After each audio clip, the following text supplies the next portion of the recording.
Fundamental rights के सारे article को एक एक करके हमने पढ़ लिया था और समझ लिया। उम्मीद करते हैं आपने घर जाके छुट्टियों में पढ़ा होगा। पढ़ा था सबने? कितने लोग जिन्होंने पढ़ा था हाथ ऊपर करें ऐसे।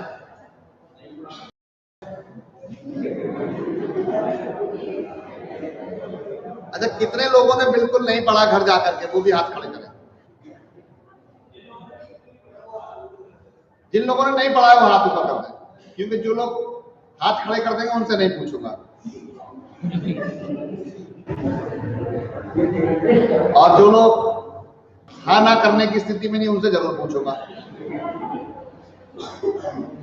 इसलिए थोड़ा सा बता दें कि किन लोगों ने नहीं पढ़ा है वो हाथ ऊपर कर लें। अच्छा, उतने लोग खड़े हो जाए, बेंच से बेंच पे खड़े हो जाए जिन लोगों ने पढ़ के नहीं आए। पढ़ के आए वो बैठे रहे, जो पढ़ के नहीं आए वो खड़े हो जाए अपनी सीट पे।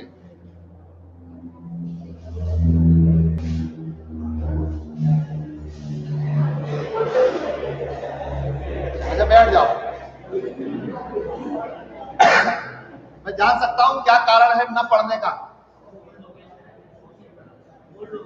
कोल्ड हो गया था। बाकी सब लोग हाँ, क्या हुआ? घर चले गए? देखो, किसी भी सपने को साकार करने के लिए आपको बहुत मेहनत करनी है, बहुत हार्ड वर्किंग करनी है। क्योंकि हम लोग इस तैयारी से गुजरे हैं। तो एक चीज जान लीजिए, जब मैं मेडिकल की तैयारी में था तो हमारे साथ एक लड़का था, मथुरा का था, जो मेडिकल की तैयारी करता था। उसके यहाँ दूध का काम होता था। उसके पिता बेसिक दूधिया थे, दूध का काम करते थे। तो जब उसका सिलेक्शन नहीं हुआ 2-3 साल तैयारी के बाद, तो उसके पिता ने कहा कि बेटा अब सिलेक्शन तो हुआ नहीं, कुछ काम करना है तो घर का काम संभालो। तो वो घर घर दूध बांटने जाया करता था। तो बच्चे भी हंसी में कहा करते थे कि मम्मी दूध ले लो, डॉक्टर साहब दूध देने आए। अगर आप नहीं पढ़े तो आपकी भी स्थिति ऐसी होगी, हंसी का पात्र बनेंगे। और आप जानते हो ये दुनिया किसी को कहने से छोड़ती नहीं। अभी शुरू में बहुत अच्छा लगेगा, क्या कर रहे हैं साहब? कलेक्टर की तैयारी कर रहे हैं। क्या कर रहे हैं साहब? एसएसपी की तैयारी कर रहे हैं। क्या कर रहे हैं साहब? एसडीएम की तैयारी कर रहे हैं। क्या कर रहे हैं साहब? सीओ की तैयारी कर रहे हैं। तो गांव में जब जाते हो, शादी विवाह रिश्तेदारी में पूछता है आदमी, बेटा कहां तक ट्रेनिंग पहुंच गई? कब आ रहे हो वर्दी पहन के? अच्छा, उनको तो पता नहीं वही एग्जाम का एक चरण है, एक तरीका है, प्री है, मेंस है, इंटरव्यू है ना? तो ये जब चरण है तो पास होगा तब होगा। लेकिन गांव का आदमी तो जानता नहीं इन फेजों को। वो सीधा ही समझता है कि आप तैयारी कर रहे हैं, that means you are in training. तो कुछ दिन तो अच्छा लगेगा, वो आपको रिगार्ड देना शुरू कर देंगे भाई कुछ समय बाद। और रिगार्ड इसलिए नहीं कि तुम पढ़ रहे हो, तैयारी कर रहे हो, रिगार्ड इसलिए कि कल हमको भी इनसे काम पढ़ने वाला है। रिश्तेदारों का ये रहता है, सोसाइटी के लोगों का ऐसा रहता है कि वो मतलब से आपसे मतलब रखते हैं। लेकिन 1-2 साल के बाद जब आप कहीं सिलेक्ट नहीं होंगे तो वही लोग जो आपको रिगार्ड करते थे कमेंट करना शुरू करते हैं। फला लड़की गई थी कलेक्टर बनने, क्या हुआ भाई? उल्लू बना रही है, शहर में घूम रही है। ये सब चीजें फेस करनी पड़ेंगी आपको। आप सोचो कि फेस नहीं करना, सबको फेस करना है। ऐसे लड़का है,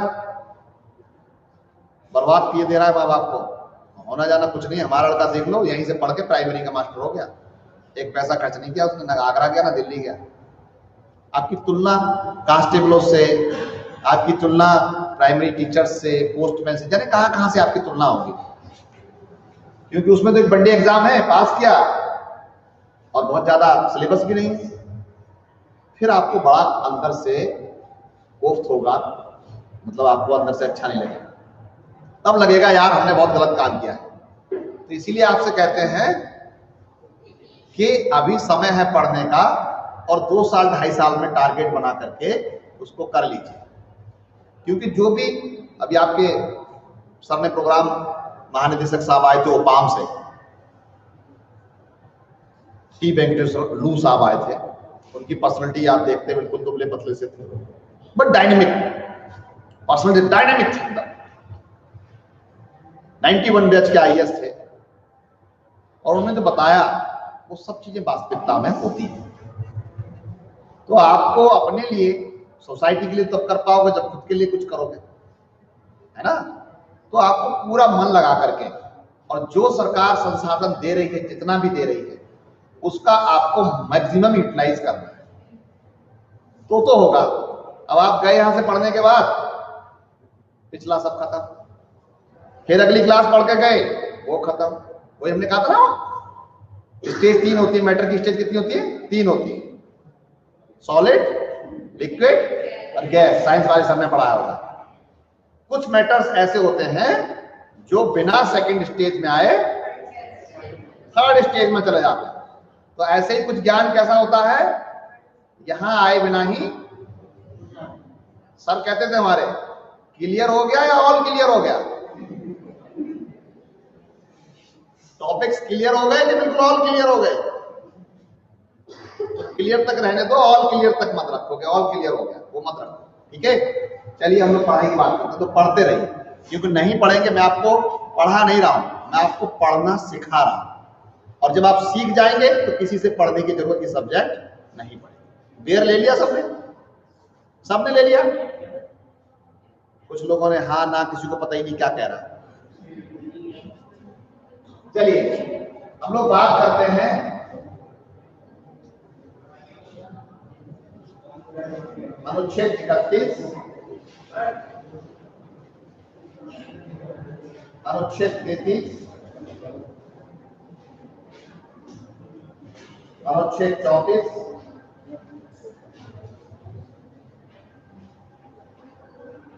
अनुच्छेद 35। अनुच्छेद 31 में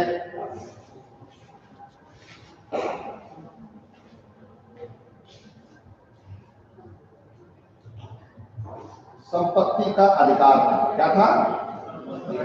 संपत्ति का अधिकार। अनुच्छेद 33 के लिए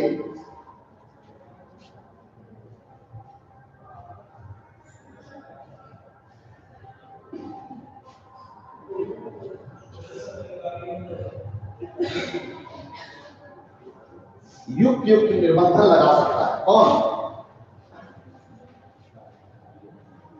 इन पर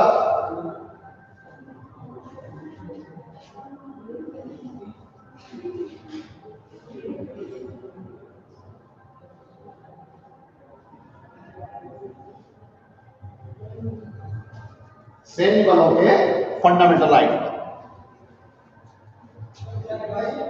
सैन्य बलों, अनुच्छेद 31 में था, in article 31 right to property. क्या था 31 में? Right to property. आर्टिकल 33 में था, रीजनेबल रेस्ट्रिक्शंस लगाए जा सकते हैं पार्लियामेंट के द्वारा आर्म्ड फोर्सेस पर। किस पर? आर्म्ड फोर्सेस पर, जैसे एयरफोर्स है, नेवी है, सीमा सुरक्षा बल है, इंडियन आर्मी है, इन पर लगाया जा सकता है। अनुच्छेद 34 में मार्शल लॉ, जब मार्शल लॉ होगा तब भी इन अधिकारों पर क्या हो सकता है?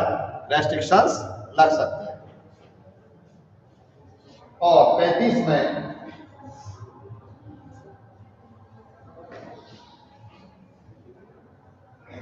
संसद की शक्ति,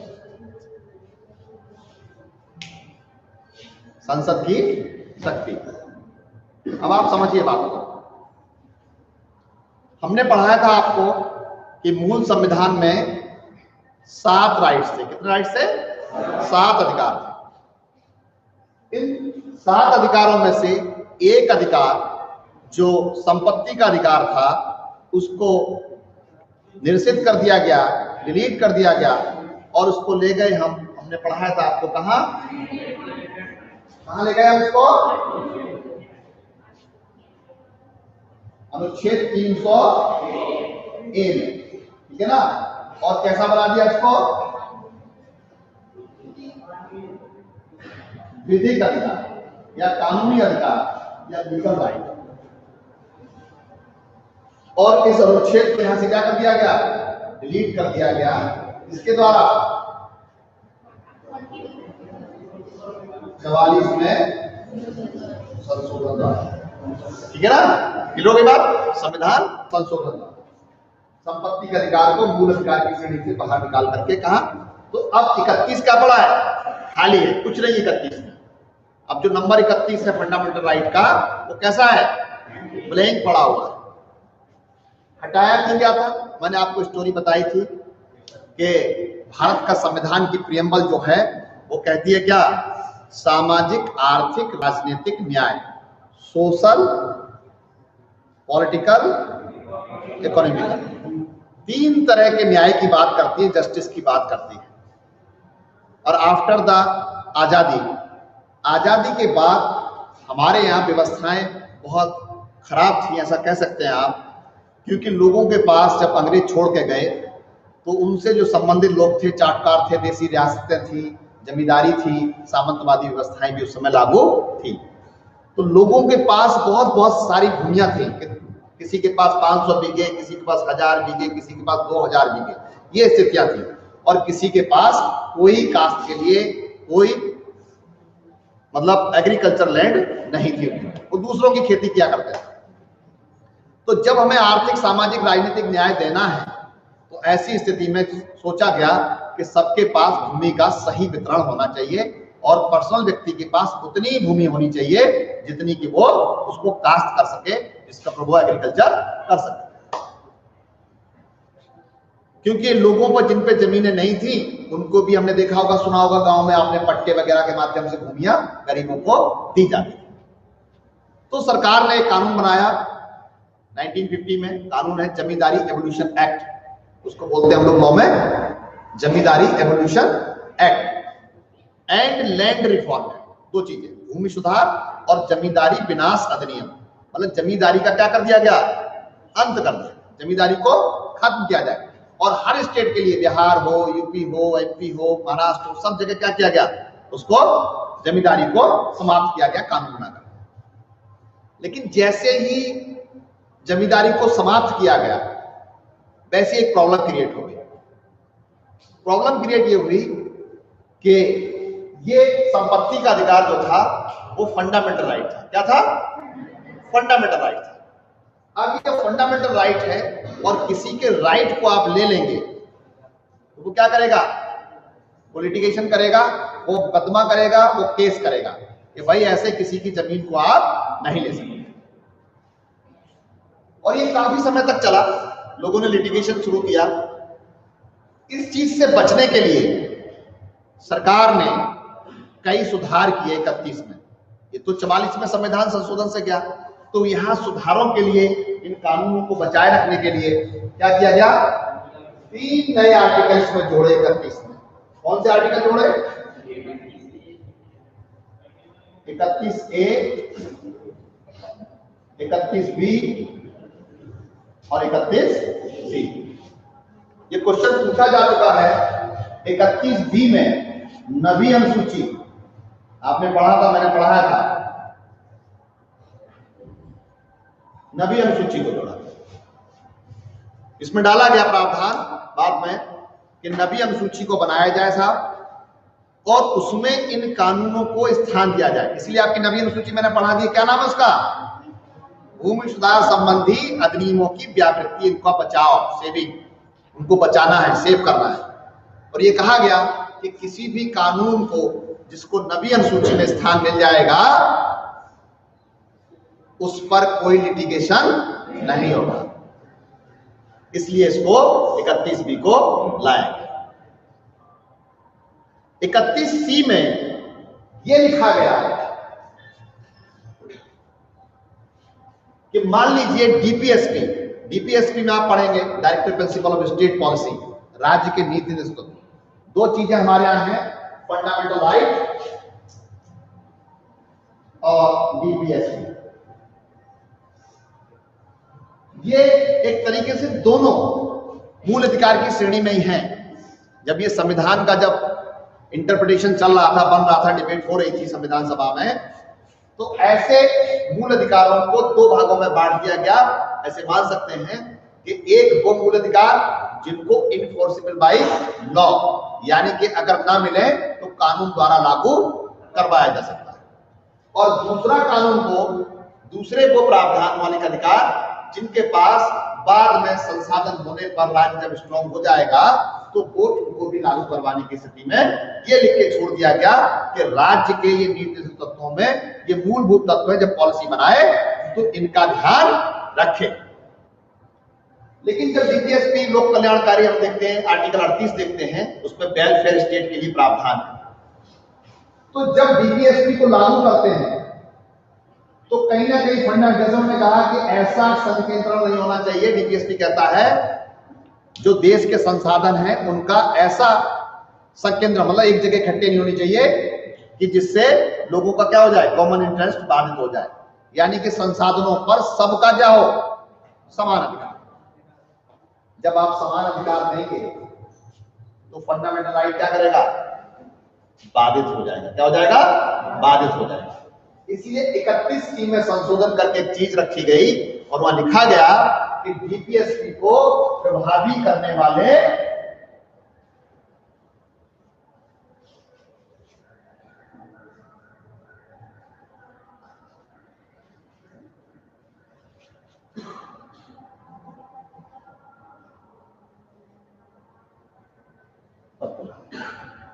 डीपीएसपी के जो प्रावधान होंगे उन्हें लागू करने के लिए ये स्थिति दी गई कि यदि फंडामेंटल राइट पर उसको, अगर डीपीएसपी के नियमों को लागू करने के लिए अगर वरीयता दी जा रही है तो ये संविधान का उल्लंघन नहीं। किलो की बात, डीपीएसपी को जो नियम है जैसे हमने बनाया, आर्टिकल 21 ये पढ़ा था आपने, 21 ये पढ़ा था, क्या था उसमें, पहले कहा था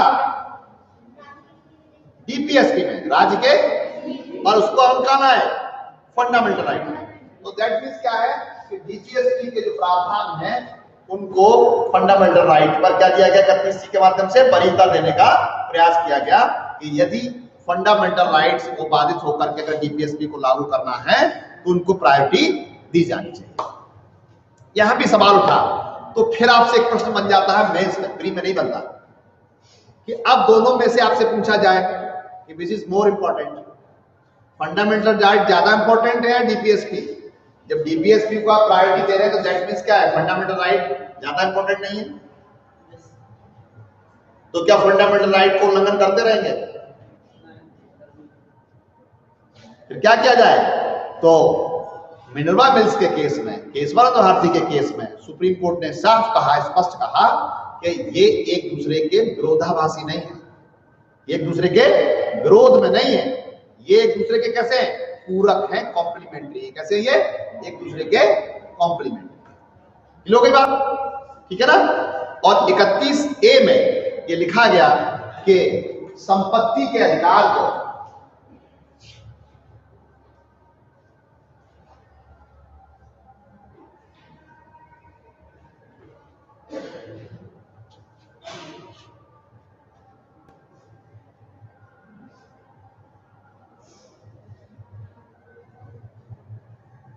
विधिक अधिकार बनाया। क्या कहा गया कि इसको लीगल राइट बनाया जाए।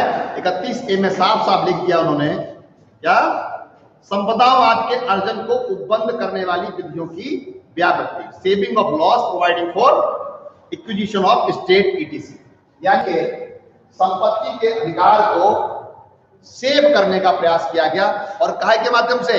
31B के माध्यम से, क्योंकि वहां एक अनुसूची बना दी गई और ये कह दिया गया कि जो भी कानून 31B के अंतर्गत बनाई गई अनुसूची 9 में रख दिया जाएगा, उसके ऊपर कोई लिटिगेशन नहीं होगा। 31B में नवी सूची पूछा गया सवाल है, लिखा 31A नीचे है, 31B 31C आपको दिखाई पड़ रहा होगा।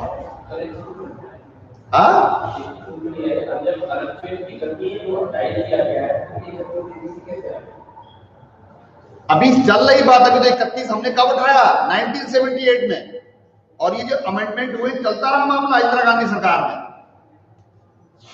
ये फर्स्ट अमेंडमेंट से आया, ये 17 में संशोधन से आया, ये 25 में संशोधन से आया, और इसको कैसे हटाया? सुप्रीम कोर्ट और विधायिका के बीच में लगातार बातें चलती रही, विवाद बना रहा, कंट्राडिक्शन बना रहा। जी 32 पढ़ा तो दिया आपने, हो चुका है। ये 3 आर्टिकल जो बच गए थे फंडामेंटल राइट से बाहर, आप आ जाए, मैंने पढ़ा दिया। तो जब ये स्थिति बनी लगातार, तो संपत्ति के अधिकार को लेकर के विवाद लगातार चलता रहा। सुप्रीम कोर्ट निर्णय देता रहा। सुप्रीम कोर्ट के निर्णय को बदलने के लिए पार्लियामेंट क्या करती रही? अमेंडमेंट पे अमेंडमेंट के बचाव के लिए करती रही। और लास्ट में 78 में आकर के ये लगा कि ये बहुत लंबा हो रहा है, इसको क्या करिए, इसको मूल अधिकारों की श्रेणी से क्या कर दीजिए, बाहर कर दीजिए। और लास्ट में फिर 44 में संविधान संशोधन। अब तक क्या चल रहा था?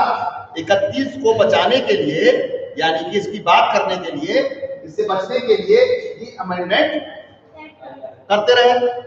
लेकिन लास्ट में जाकर के 44 में संविधान संशोधन से जाकर के संपत्ति के अधिकार को डिलीट कर दिया गया, तब जाकर के मामला थमा। मेरी बात समझ आ गई? आजादी से लेकर 78 तक ये मामले चलते रहे।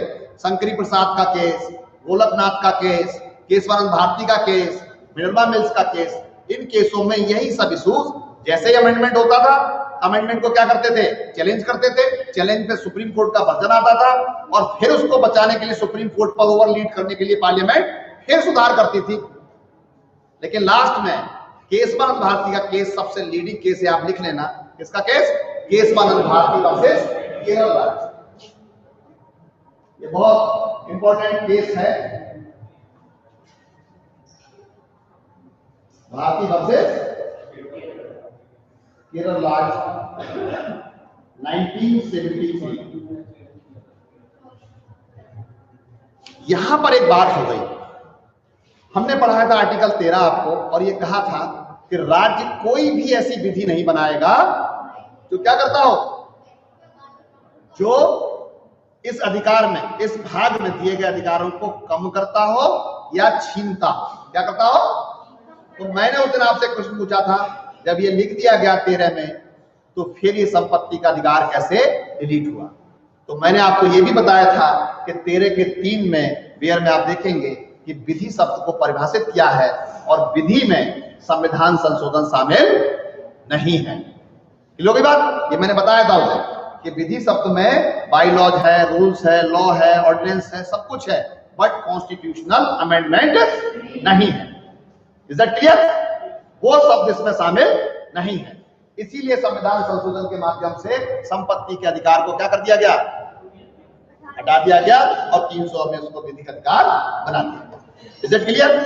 तो लास्ट में फिर यही जाकर के 44 में संविधान संशोधन से संपत्ति के अधिकार को डिलीट करके हम कहां ले गए? 300 में।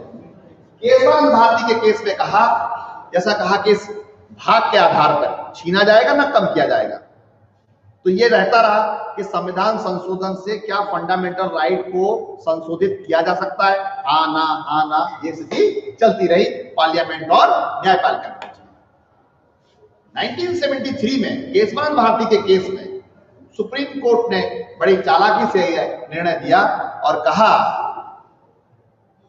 Parliament have the power to amend in fundamental rights, not in fundamental rights, all over the constitution. क्या कहा उसने? संविधान को न केवल फंडामेंटल राइट्स में, बल्कि उसे संशोधन करने की पूरे संविधान में शक्ति प्राप्त है। पार्लियामेंट खुश। अब तक इशू किसका चल रहा था? फंडामेंटल राइट का। और उसने कहा कि 368 में पार्लियामेंट के पास पूरे संविधान संशोधन की शक्ति है, लेकिन बेसिक स्ट्रक्चर को चेंज नहीं कर सकते। And Supreme Court never decided it कि what is the basic structure. उसने ये कहा है what are the included in basic structure and different times. उसने विभिन्न समयों पर क्या किया है? ये बताया है कि rule of law basic structure है, सॉवरेनिटी बेसिक स्ट्रक्चर है, सेकुलर बेसिक स्ट्रक्चर है, डेमोक्रेसी बेसिक स्ट्रक्चर है, सुप्रीम कोर्ट की इंडिपेंडेंस और जुडिशरी बेसिक स्ट्रक्चर है। बट बेसिक स्ट्रक्चर होता क्या है? Never define. मेरी बात समझ में आ गई? तो सारी बात किस पर रख ली? पहले सुप्रीम कोर्ट में किस आधार पर चैलेंज करते थे आप किसी भी कानून को कि ये फंडामेंटल राइट के अगेंस्ट है या नहीं? आप सुप्रीम कोर्ट का दायरा, और सुप्रीम कोर्ट किस आधार पर चेक कर सकता था कि जो कानून बना है वो फंडामेंटल राइट्स के अगेंस्ट है तो वॉइड, और नहीं है तो चेक करने का केवल डायग्राम क्या था? Fundamental right. और अब क्या कर दिया उसने? अब उसने पूरे संविधान के ऊपर बेसिक स्ट्रक्चर का कवर चढ़ा दिया और कह दिया कि सुप्रीम कोर्ट बेसिक स्ट्रक्चर के आधार पर किसी भी कानून को चेक कर सकता है कि ये unconstitutional. Is that clear every person? इसको समझना आया? समझ में आ गई बात? तो और 24 अप्रैल 1973 के बाद अभी लास्ट 2005 का एक केस है, ये भी कह दिया कि अनुसूची 9 में डाल देने से सुप्रीम कोर्ट की जुडिशियल रिव्यू की पावर खत्म नहीं होती, कि अगर आपने डाल दिया तो ये चेक नहीं हो सकता। अगर बेसिक स्ट्रक्चर के दायरे में आ गया अनुसूची 9 में भी कोई चीज, उसको भी चेक किया जा सकता है। 24 अप्रैल 1973 के बाद से कोई कानून है और अगर उसको कहीं बेसिक स्ट्रक्चर को क्या कर रहा है, वो कहीं भी अगर बाधा पहुंचा रहा है तो उसको शून्य घोषित किया जा सकता है। दैट मीन्स क्लियर है कि सुप्रीम कोर्ट ने केशवानंद भारती केस के बाद से अपना दायरा बहुत व्यापक कर लिया और वो किसी भी कानून को आधारभूत ढांचे के आधार पर, बेसिक स्ट्रक्चर के आधार पर क्या कर सकता है? वॉइड घोषित कर सकता है। हाँ सर,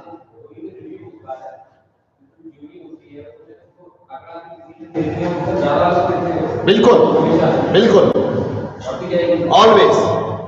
अगर जैसे केशवानंद भारती का केस है, 13 लोगों की बेंच थी, अगर हमें केशवानंद भारती के केस के वर्जन को बदलना है, article 137 judicial review, supreme court अपने ही डिसीजन को चेक कर सकती है।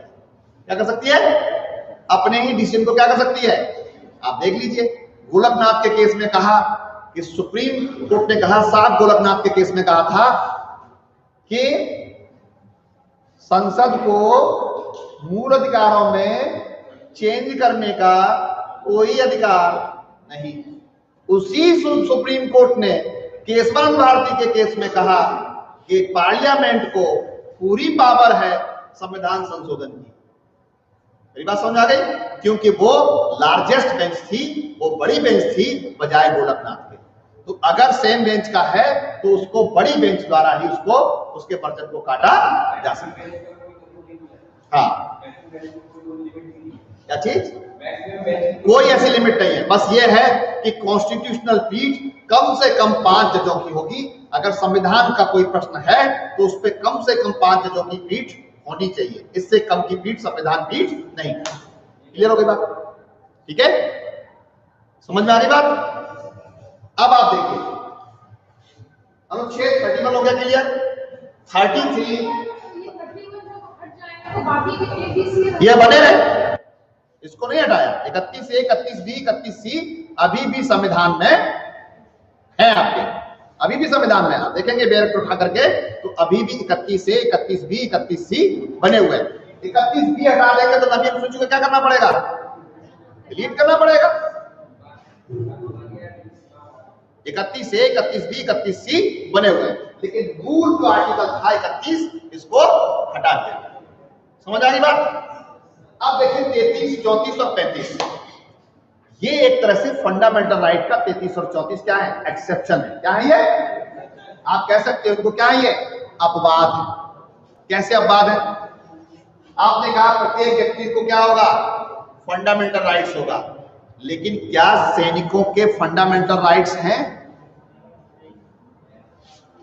फौजियों के फंडामेंटल राइट्स पर संसद ने विधि बना करके, कोड ऑफ कंडक्ट बना करके क्या लगा रखी है? रोक।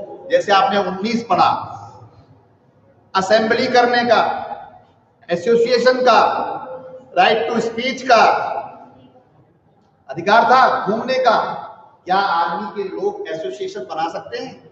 नहीं बना सकते। तो संसद क्या कर सकती है? रीजनेबल रेस्ट्रिक्शन लगा करके उनके अधिकारों को क्या कर सकती है? फंडामेंटल राइट्स को कट कर सकती है।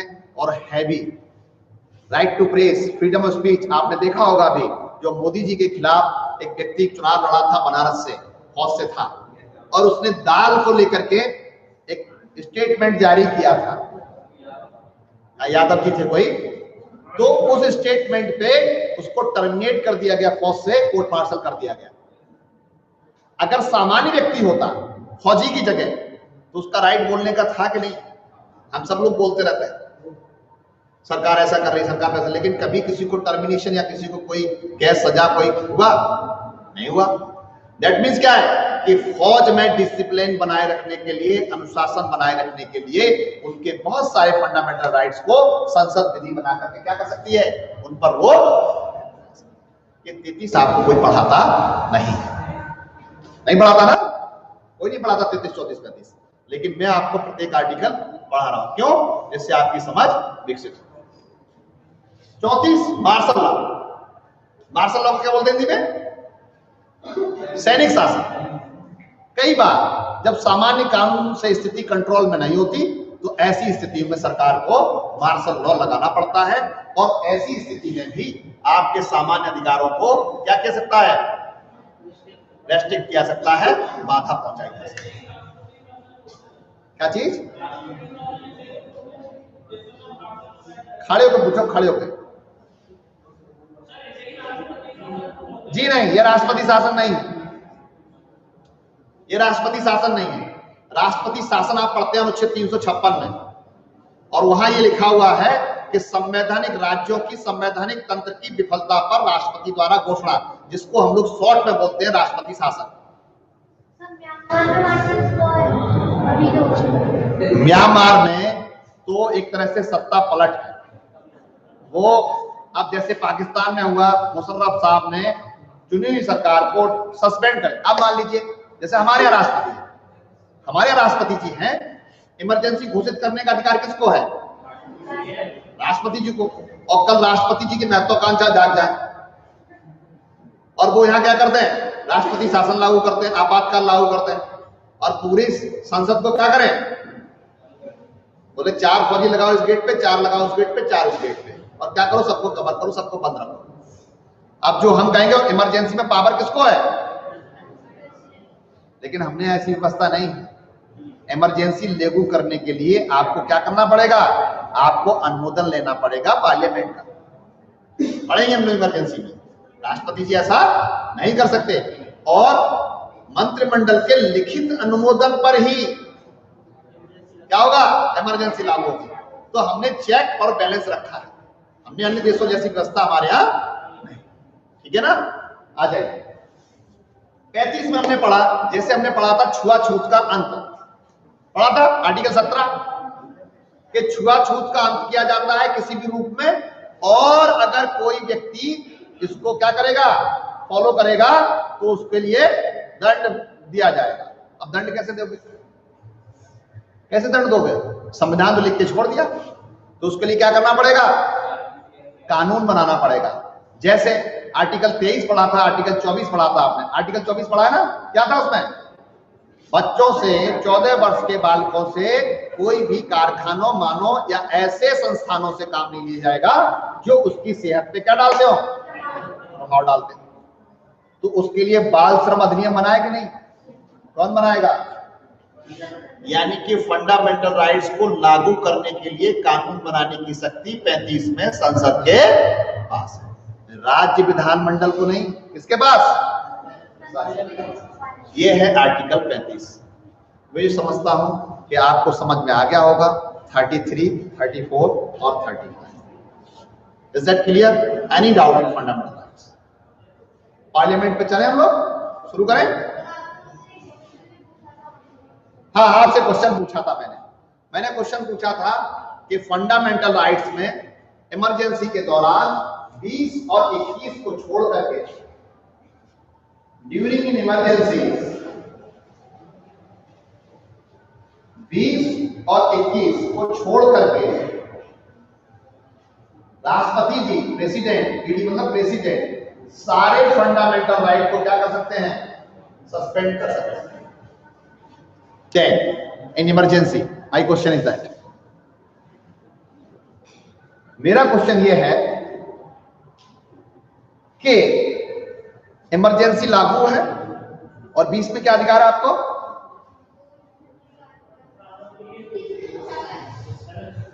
किसका अधिकार है? दोष सिद्धि से संरक्षण, राइट अगेंस्ट कन्विक्शन, है ना, ऑफ ऑफेंस, और 21 में पर्सनल लिबर्टी। अब मान लीजिए इमरजेंसी के दौरान आपको पुलिस ने पकड़ के बंद कर दिया, आपकी पर्सनल लिबर्टी बाधित हो गई। अब ऐसी स्थिति में राष्ट्रपति जी ने सारे अधिकार सस्पेंड कर रखे हैं और उसमें 32 भी शामिल है। ऑल राइट्स का मतलब क्या हो गया? 32 उसमें शामिल है। और हमको यह कहा गया है कि 32 में उपचार है, यही तो है। कॉन्स्टिट्यूशनल रेमेडी कहां है कि फंडामेंटल राइट अगर बाधित होता है तो हम कहां चले जाएं? 32 चले जाएं। अब इमरजेंसी में हमारा राइट 21 बाधित हो रहा है और 32 सस्पेंड है, तो कैसे उपचार होगा, ये सवाल। 226 में सही कह रहे हैं।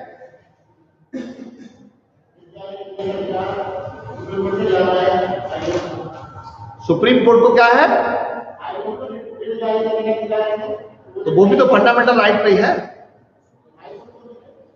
हाई कोर्ट को, बिल्कुल सही बात है, हाई कोर्ट को 226 में है और इसको 32 में है। बिल्कुल सही जवाब है। सुप्रीम कोर्ट को यह कहा गया, मान लीजिए 32 या बाधित है, ये एक अधिकार है और ये सस्पेंड है, लेकिन 26 में मना नहीं किया आपके अधिकार को कि आप 226 में अंदर नहीं जा सकते या 226 में अपना आप क्या नहीं कर सकते, नहीं कर सकते। तो 226 का अधिकार आपका बचा हुआ है, क्योंकि ये अपने आप में फंडामेंटल राइट है, बट 226 फंडामेंटल राइट नहीं है। 226 सस्पेंड नहीं है इस समय। इमरजेंसी में 32 सस्पेंड हो सकता है, बट 226 सस्पेंड नहीं। तो आप अपने अधिकारों को लेकर के 226 में जा सकते हो। और मैंने ये भी बताया है कि 226 में आपका जो राइट है, हाई कोर्ट का जो राइट है, वो 32 से कैसा है, ज्यादा बड़ा है, ब्रॉड है। किन संदर्भ में ब्रॉड है? 32 में तो केवल क्या हो सकता है, 32 में केवल और केवल फंडामेंटल राइट के वायलेशन के लिए ही सुप्रीम कोर्ट जा सकते हैं, ठीक है, और वो रिट जारी कर सकता है सुप्रीम कोर्ट। लेकिन 226 में न केवल फंडामेंटल राइट के लिए बल्कि अन्य मामलों में भी हाई कोर्ट क्या कर सकता है, रिट जारी कर सकता है। क्लियर होगी बात? तो अन्य मामलों में कोई भी मामला हो सकता है। तो इस मामले को लेकर के सुप्रीम कोर्ट से हाई कोर्ट की पावर रिट जारी करने के मामले में कैसी है, बड़ी है। सुप्रीम कोर्ट की छोटी है। क्यों? सुप्रीम कोर्ट केवल फंडामेंटल राइट को लेकर के, और जबकि high court fundamental right plus अन्य मामलों में भी रिट जारी कर सकता है। तो अन्य मामलों की तुलना करोगे तो क्या हो जाएगा, वो हाई कोर्ट व्यापक। Is that clear? क्लियर है? मिटा दो। चलिए हम लोग यात्रा अगली करते हैं।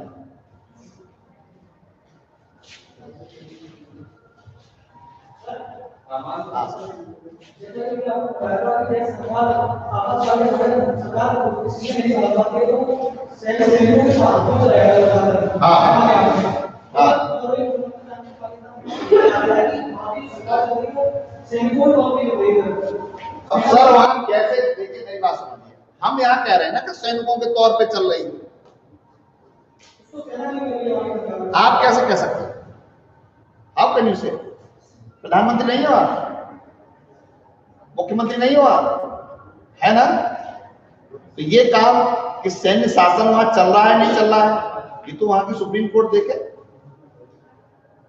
हम यहां से बैठे बैठे कैसे कह सकते हैं, जब सरकारें वहां कर रही हैं, प्रधानमंत्री पद पे बना हुआ है, मंत्रिपरिषद बनी हुई है, तो हम यहां कैसे कह सकते हैं? हाउ कैन यू से? ये तो हम सुनी सुनाई बात कह रहे हैं कि वहां साहब बड़ा प्रभाव है। अपने देश में भी लोग कहते हैं बहुत सारी बातें, तो क्या हमारे लोकतंत्र नहीं है? लोकतंत्र है।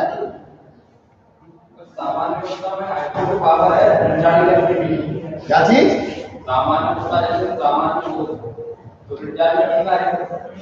सामान्य मतलब?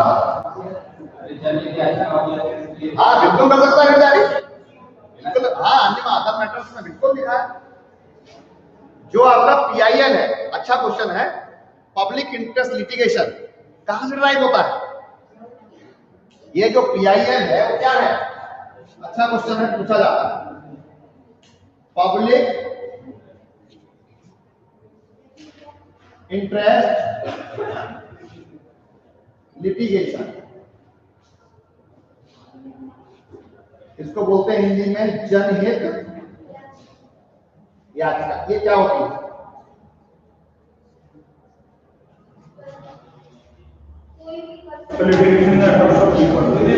ये भी जस्टिस भगवती ने इसको और जस्टिस कृष्णा अय्यर साहब ने, 2 लोग इसके लिए जाने जाते हैं। कौन कौन? जस्टिस भगवती जी और कृष्णा अय्यर।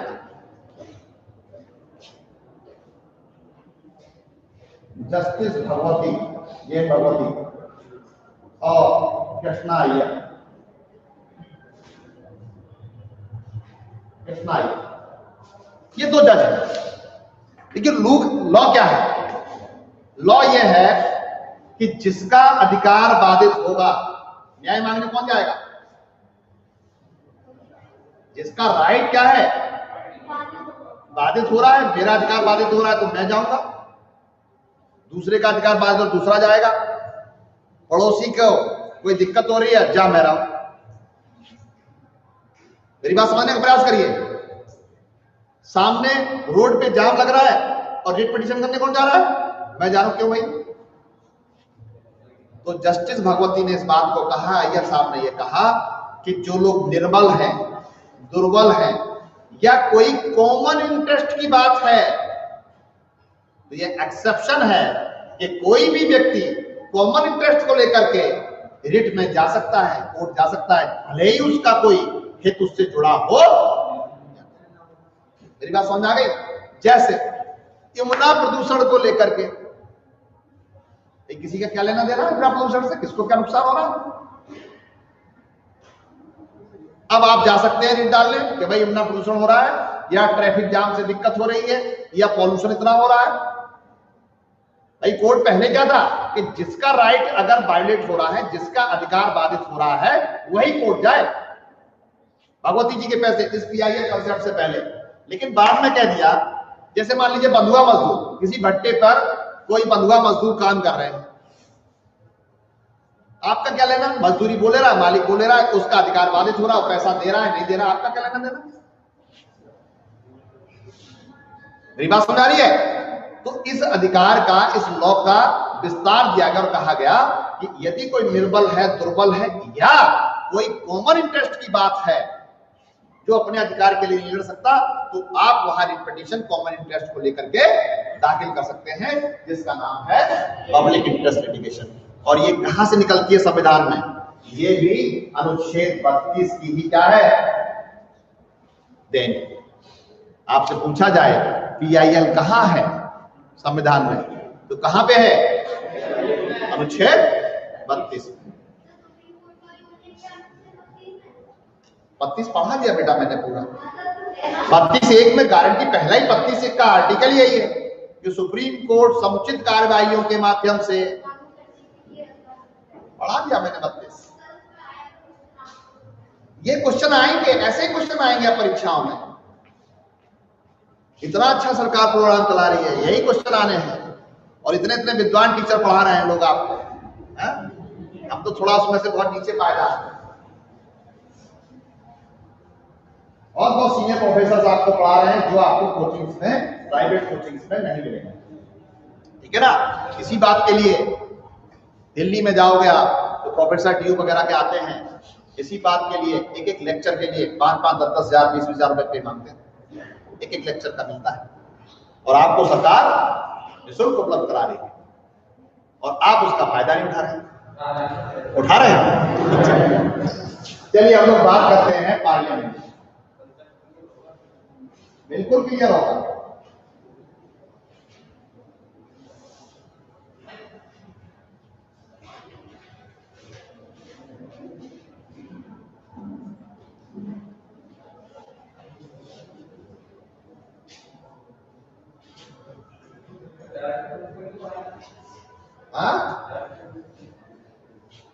सिलेबस में आपको दिया नहीं, इसीलिए मैंने आपको पूरे पार्ट शॉर्ट में पढ़ा दिया। अब आपको पता है ना कि सर क्या स्किप कर रहे हैं, सर क्या छोड़ रहे हैं, खुद पढ़ लेना। कोई प्रॉब्लम आए तो पूछ, ठीक है, मैं बता दूंगा उसको क्लियर कर। लेकिन हम लोग एक लेक्चर पीछे चल रहे हैं सिलेबस से। अब आपको ये सब पता है, जो नए बच्चे वो भी, कि सर क्या छोड़ दिए हैं और कहां से छोड़ दिए और कहां कौन सा लेक्चर पढ़ा रहे हैं। अब आप पकड़ पाओगे किसी को भी, किसी भी क्लास में। अब आपको उल्लू नहीं बना पाएगा कोई।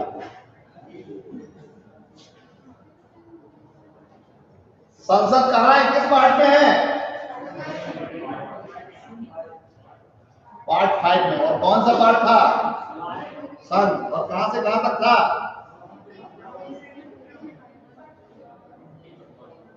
सब भूल गए। 52 से 151 तक। और संसद कहां पे है? 79। और संघ को मैंने बांटा था 5 भागों में, आपको ध्यान हो। बेयर देखोगे तो देखा होगा। पहले वाले में यहाँ प्रेसिडेंट था और दूसरे पार्ट में यहाँ पर क्या है? यही है संसद, ठीक है ना। और संसद के लिए उल्लेख जो है वो कहां तक है? 79 से लेकर के 122 तक है। और इस संघ में हमें पढ़ना क्या क्या होता है?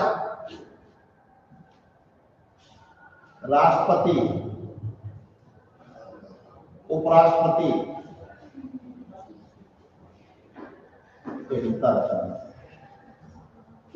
प्रधानमंत्री प्लस काउंसिल ऑफ मिनिस्टर, मंत्रिपरिषद,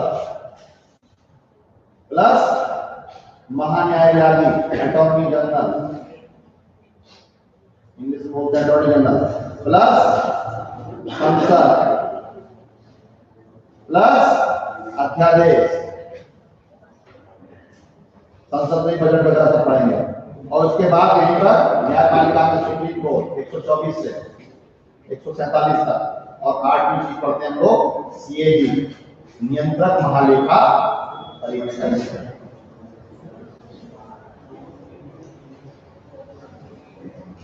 तो हम भाग पार्ट का एक छोटा सा पार्ट है संसद,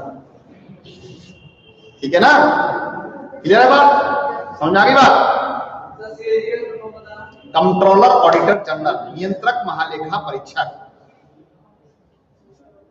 आर्टिकल 148 से लेकर के 151 तक पढ़ते हैं, ठीक है ना। क्लियर है? ठीक, इतना सब कुछ संघ में भाग 5 में पढ़ते हैं, जिसमें से एक पार्ट पढ़ना है आपको। कौन सा?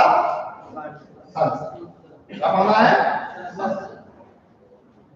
अनुच्छेद 79 में दिया हुआ है क्या? भारत की एक संसद होगी और संसद 3 चीजों से बनेगी। किन राज्यों से? राष्ट्रपति, आप बहुत इंटेलिजेंट हो।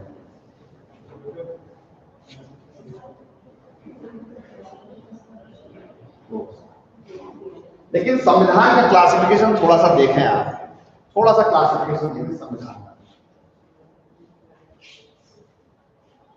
फर्स्ट देर लाए हैं, लाए हैं, खोलिए 79 से लेकर के और देखिए 88 तक क्या है। संसद की संरचना, कार्यकाल, सदस्यों का, ये सब लिखा है कहां तक? आर्टिकल 79 से 88। दूसरा, संसद के पदाधिकारी,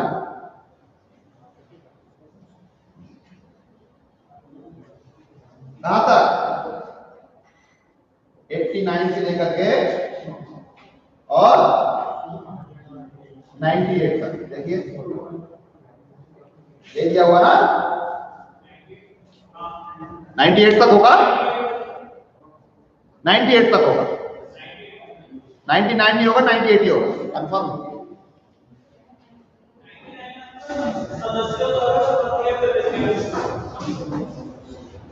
अरे सर संसद का सचिवालय तक है, कैसी बात कर दी आप। वेयर एक्ट 98 तक, 99 में है कार्य संचालन, कंडक्ट ऑफ बिजनेस। तीसरा कार्य संचालन, कहां तक, 99 से लेकर के 100। बना लेना ये चार्ट, काम आएगा। फोर्थ में लिखिए, फोर्थ लिखा हुआ है, हाँ दिख नहीं रहा, पोडियम दिख नहीं रहा, अच्छा दिख नहीं रहा, मेरी थोड़ी सी मदद कर दीजिए।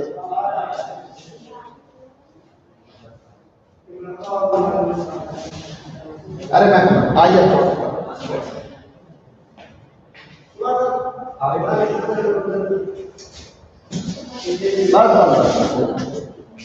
हो जाएगा।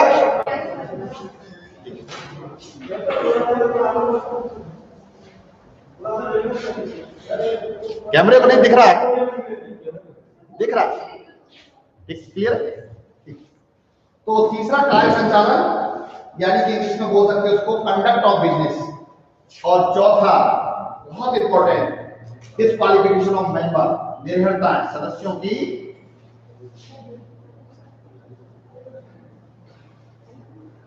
ध्यान रखिएगा। डिस्क्वालिफिकेशन, कब पार्लियामेंट के मेंबर डिस्क्वालीफाई हो जाएंगे, और क्वालिफिकेशन दिए यही संसद की संरचना में कि क्या क्वालिफिकेशन चाहिए संसद का मेंबर बनने के लिए, और यहां दिया है सदस्यों की निर्णयताएं कहां पर वो डिस्क्वालीफाई हो जाएंगे। दोनों अंतर का, क्वालिफाई यानी कि क्वालिफिकेशन और डिस्क्वालिफिकेशन, ये कहां तक, 101 से लेकर के और 106 तक, 101 से लेकर के 106 तक।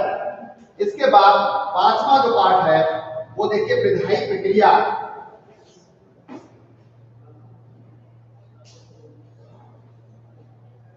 विधायी प्रक्रिया यानी कि कानून बनाने की क्या प्रोसेस है, 107 से लेकर के और 111 तक। बहुत वाइड पढ़ा रहा हूं, 107 से लेकर के 111 तक, ठीक है। और बजट जिसे हम लोग बोलते हैं, या यहाँ वर्ड हुआ विधायी प्रक्रिया के अलावा वित्तीय संबंधों की प्रक्रिया, उसी को हम लोग क्या बोलते हैं, वित्तीय विषयों के संबंध में प्रक्रिया, वित्तीय विषयों के संबंध में प्रक्रिया, 112 से लेकर के 117 तक। इसी को शॉर्ट में हम लोग बोलते हैं बजट। क्या बोलते हैं इसको हम लोग, बजट। क्या चीज, बजट शब्द नहीं है, वार्षिक वित्तीय, financial annual statement, annual financial statement word utilize 112 में, बजट शब्द नहीं, पढ़ा होगा इसको बताऊंगा, ठीक होगी बात। और इसके बाद में 118 से लेकर के 122 तक जो है वो है प्रोसीजर जनरली, जनरल प्रोसीजर। यहां क्या है, जनरल प्रोसीजर,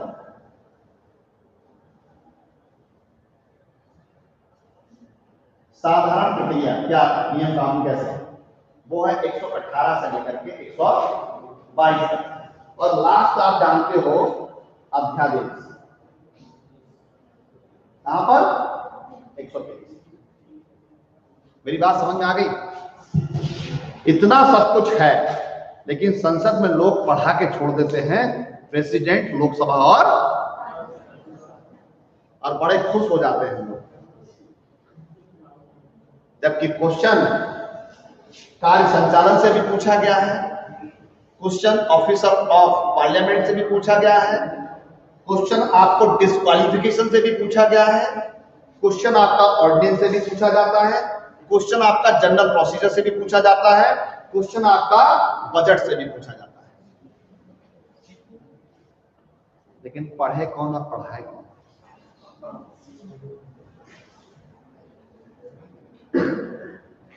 52 से लेके 151 में से अगर सुप्रीम कोर्ट छोड़ दो, केवल सुप्रीम कोर्ट छोड़ दो, तो पूरा मामला संघ से संबंधित है, सब पढ़ना चाहिए।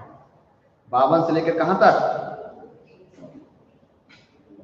151 तक, और एक एक आर्टिकल पढ़ना चाहिए अगर आईएएस देना चाहते हैं तो।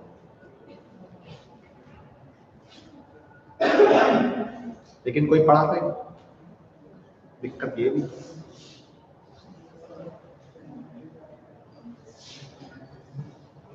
पढ़ाता है कोई ऐसे? इनको बहुत वाइड है कि कौन इतना सब बच्चे करे। पढ़ाओ, लोकसभा राज्यसभा, काम खत्म। चलिए देखते हैं। प्रेसिडेंट के लिए बना लिया ना? देखिए, प्रेसिडेंट के लिए प्रोविजन जो है वो कहां है?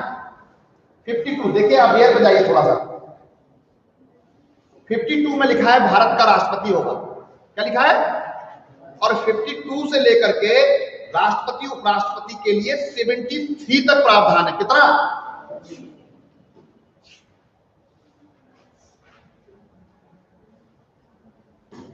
इसमें उपराष्ट्रपति भी शामिल है। अगर हम देखें तो इसको अगर हाफ शॉर्ट कर दें तो कई प्रोविजन बीच बीच में 52 से लेकर के 61 तक, 62 से जो है उपराष्ट्रपति शुरू हो जाता है। अगर हम राष्ट्रपति के प्रोविजन देखें तो कहां तक? 52 से लेकर के और 61 तक, ठीक है ना? लेकिन मैंने राष्ट्रपति और वाइस प्रेसिडेंट दोनों शामिल कर दिए, ठीक है? लेकिन आप ध्यान रखना, संसद लिखा है कहां? 79। क्या लिखा है? कि भारत की एक संसद होगी जो राष्ट्रपति से, राज्यसभा से और लोकसभा से मिलकर बनेगी। राज्यसभा जो है वो आर्टिकल 180 में है। किसमें है? 80 में है। और लोकसभा है, मैंने जो बोल दिया उसे मान लिया करो। राज्यसभा 80 में है तो है, और 81 में क्या है? लोकसभा है। अगर मैंने कुछ बोल दिया है तो उसको मान लो, नहीं होगा तो मैं पूछ लूंगा कि भाई ऐसा नहीं है, ठीक है ना? राष्ट्रपति कहां है? 52 में। और राष्ट्रपति से संबंधित प्रावधान कहां है? 52 से लेकर के कहां तक? 61 तक। उसके बाद वाइस प्रेसिडेंट की प्रोसेस है। इसी में आपका आर्टिकल 72 भी है, जिसमें राष्ट्रपति को क्षमादान की शक्तियां हैं। तो अगर हम वाइड देखें 52 से लेकर के 73 तक क्या है? राष्ट्रपति उपराष्ट्रपति के लिए क्या है? और वहां पर अगर हम चाहें तो राष्ट्रपति के साथ अध्यादेश की पावर भी हम पढ़ सकते हैं। कहां पे? राष्ट्रपति के साथ। कहां पे? आर्टिकल 123। हम जानते हैं कि कानून बनाने की जो प्रोसेस है, विधायी प्रक्रिया, वो किसके पास है? विधायिका कौन होती है? कानून बनाने वाली संस्था। विधायिका कौन है? कानून बनाने वाली संस्था। और हमारे यहां क्या बोलते हैं? पार्लियामेंट बोलते हैं। केंद्र सरकार के लिए जो कानून बनाने वाली संस्था है वो कौन है? विधायिका, या उसका नाम है संसद। राज्यों में भी होता है, मैं पढ़ा चुका हूं। राज्य में कौन होता है? राज्य विधान। Very good. State legislature. और संसद के 3 अंग हैं, राष्ट्रपति, राज्यसभा और लोकसभा। इन तीनों से मिलकर के क्या बनेगी? संसद बनेगी। Is it clear? अब आप देखिए, आपसे पूछा जाए कि संसद क्या होती है?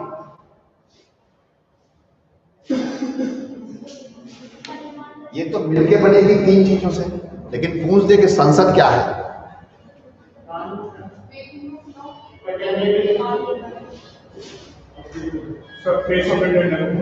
क्या है? ये तो फिलोसफर भाषा हो गई, साधारण भाषा बताइए। अरे हमने पढ़ा था यार, सरकार के 3 अंग होते हैं, विधायिका, कार्यपालिका, न्यायपालिका। तो सरकार का कानून बनाने वाला संस्था क्या है? का नाम क्या है? अभी तो बोला मैं, अब इतना दिमाग लगाने की जरूरत नहीं। यही बोला, ठीक है। संसद क्या है? सरकार का एक अंग है जो क्या करती है? विधि बनाने का। अब आपको मालूम है राष्ट्रपति को संसद का पार्ट क्यों बनाया गया है? क्योंकि कोई भी कानून बिना राष्ट्रपति के साइन के नहीं बन सकता। दैट मीन्स विधि बनाने में राष्ट्रपति की एक महत्वपूर्ण भूमिका है, इसीलिए संसद का क्या बनाया गया, इसको पार्ट बनाया गया। और दूसरी तरफ आर्टिकल 53 पढ़ोगे जब, तो वो क्या है, कार्यपालिका की सारी शक्तियां किसमें निहित हैं, किसमें, राष्ट्रपति। तो दोनों सवाल आते हैं आपसे, कार्यपालिका की सभी शक्तियां निहित होंगी राष्ट्रपति में, संसद में, लोकसभा में, राज्यसभा में। आंसर, राष्ट्रपति संसद का भाग होता है, नहीं होता है, दोनों है, इनमें से कोई नहीं, भाग होता है, पार्ट, ठीक है ना, क्लियर है। यानी कि राष्ट्रपति भारत का दोहरी भूमिका में है, एक तरफ वो विधायिका का भी पार्ट है और दूसरी तरफ, तो कैसे नियुक्त होता है, कैसे होता है, ये राष्ट्रपति वाले पार्ट में हमको पढ़ना होता है। कहां से, 52 से लेकर के 73 तक, जिसमें 22 प्रेसिडेंट भी हम लोग शामिल करते हैं, पढ़ते हैं। Is that clear? अब देखिए राज्यसभा। राज्यसभा की संरचना के लिए जो आर्टिकल है वो कौन सा है, वो है आपका आर्टिकल 80। कौन सा, 80। और यहां ये बताया गया है, यहां ये बताया गया है क्या, कि संरचना में कितने मेंबर हो सकते हैं, 250। कितने मेंबर हो सकते हैं, 250। और कैसे कैसे चुने जाएंगे, 238 राज्यों से और 12 कहां से आएंगे,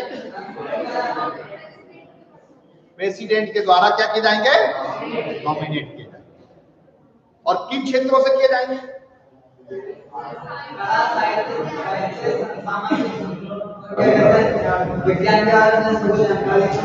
विज्ञान की जानकारी हो। देखिए 80 में जो आपको बोलता है वो आर्टिकल 80 में आपको दो तरह से आपको चुने जा सकते हैं राज्यसभा के मेंबर। कहां कहां से, राज्यसभा की संरचना, राज्यसभा 2 लोगों से मिलकर बनेगी,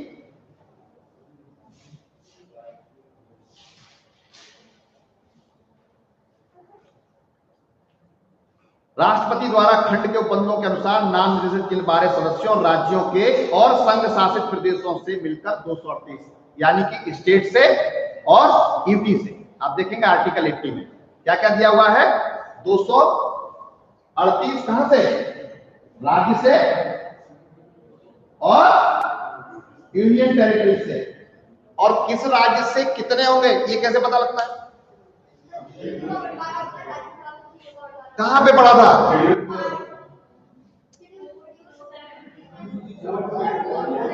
देखो अगर क्लास में होता ना वाले में तो सबको मैं मुर्गा बुलाता। कहां पे, 4th शेड्यूल, वहां स्पष्ट रूप से लिख दिया है कि राज्यसभा की सीटों का बंटवारा, वहां कोई फिटमट नहीं है कि उत्तर प्रदेश के लिए कितनी है, महाराष्ट्र के लिए कितनी है, मध्य प्रदेश के लिए कितनी है, गोवा के लिए कितनी है, ये सब कहां लिख दिया गया, शेड्यूल 4 में राज्यसभा की सीटों का बंटवारा। ऐसे याद हो जाना चाहिए। तो ये जो 238 सदस्य हैं वो किस राज्य के लिए कितने होंगे ये कहां से पता लगता है, मैं 4th शेड्यूल से, शेड्यूल 4 से। उत्तर प्रदेश के लिए कितनी सीटें, 31 सीटें। आईएएस में पहले सवाल पूछता था, वो टोटल कर देता था कि 2 राज्य बना दिए छोटे छोटे, किसी में 7 किसी में 15, और पूछता था किसके बराबर होंगे। तो आपको पूरी राज्यसभा की सीटों का एक बार क्या होना चाहिए, डाटा। और उसके लिए मैं ट्रिक बताता हूं आपको। ट्रिक कुछ नहीं करना है, एक होमवर्क करना है, एक भारत का मैप लेना है अपने घर पे। क्या करना है, भारत का मैप लेना जिसमें राज्य बटे, ठीक है ना, जिसमें राज्यों की सीमाएं दी हो, ज्योग्राफी में काम करना है। और उसमें क्या करिए, एलएस बनाइए और आरएस बनाइए। जैसे उत्तर प्रदेश, सबसे पहले अपना स्टेट ले लो। उत्तर प्रदेश में लिखो 31/80, 80 लोकसभा, 31 क्या है। ऐसे ही फिर उसके बगल में राजस्थान चले जाओ, गुजरात चले जाओ, मध्य प्रदेश चले जाओ, बंगाल चले जाओ, है ना। अब जैसे बंगाल का चुनाव होने जा रहा है, कितनी सीटें वहां, 40 सीटें हैं लोकसभा की, ठीक है। और राज्यों की विधानसभा में सीटें कितनी हैं, 294 तो चुनाव होने जा रहा है, आपको याद होना चाहिए। और जो राज्यसभा की सीटें वो कितनी है? 18 सीटें। कितनी सीटें? 18 सीटें। तो ये आप टेबल बना करके नक्शे में उत्तर प्रदेश की कितनी है लोकसभा, आपको ऐसे ही याद हो जाए और आप करते रहना। याद नहीं, चिपका लीजिए और पूछिए एक दूसरे से, अपने से, हाँ भाई बता भाई उड़ीसा में कितनी है, हाँ भाई राजस्थान बता कितनी है। और आप देखना, आप एक दिन के बाद आपको सारे हिंदुस्तान की सीटें याद हो जाएंगी कि किस राज्य में कितनी लोकसभा है और कितनी राज्यसभा। कर लोगे होमवर्क में? पक्का? ठीक है। तो 12 सीटें कहां से और 238 कहां से? तो 12 सीटें जो हैं आपको नोट होनी चाहिए, कहां से हैं? 4 जगह से।